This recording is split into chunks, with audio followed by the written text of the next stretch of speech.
Kain na tayo ngayon ng manok. Ito na guys. So, meron kami isang pusa dito sa ilalim. Hindi pwedeng awayin kasi bisita. Swerte ang bahay na may pusa. Dito.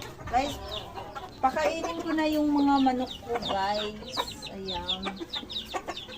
Ayan na. Nagkabalugan na sila.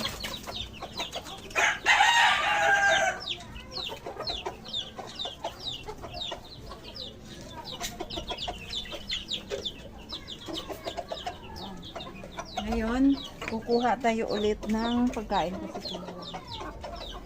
Ay!